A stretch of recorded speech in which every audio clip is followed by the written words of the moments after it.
saying yung 350,000 is a good start.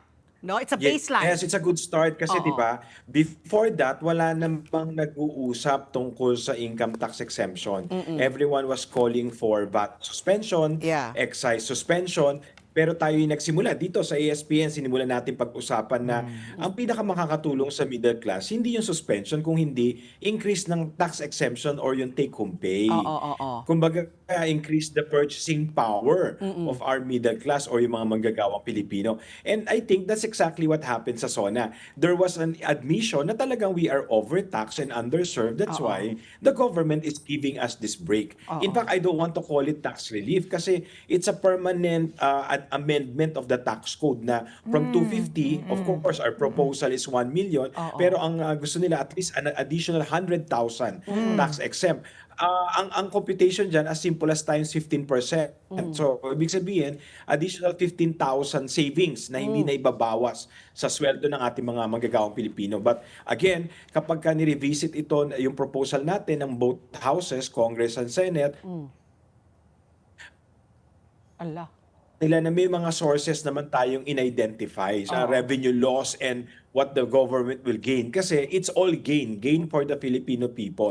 Ang question na lang dyan, the good news is, minimum yung 350 na increase. Just to That's the good news. Yeah. We can now labor or work hard Yes. to increase it kasi yung kapatid ng presidente, 500,000 ang proposal. Si Congressman Leviste, 680,000 ang proposal. Diba? So I think si Senator Bam, meron din 480,000 na proposal. Sabi, minsan nga iniisip ko, ano kayang basihan nila doon sa mga numbers? May Kasi 80 sure ako, 1 million, matunog. 1 million. Who doesn't want 1 million? Bakit may Diba? butal, no? I have a question lang for clarification lang, Mon. Kasi currently, 250,000, no? You have to be earning 250,000 or less a year to be income tax exempted. Is it 10% or 15% bang income tax? Pag 251,000. Zero. Under sa train law, Pat, zero talaga. Zero. 0 to So 250,000. Zero neto tax. talaga yan nakukuha mo. Buong-buo, Yes, zero. buwan-buwan. Pero Correct. pag mag Then 251, 250,000 to 400,000, 15% na yung tax. Kaya nga yung proposal natin, Pat, first 400,000, gawin na ring zero. Yun yung phase 1 na proposal natin.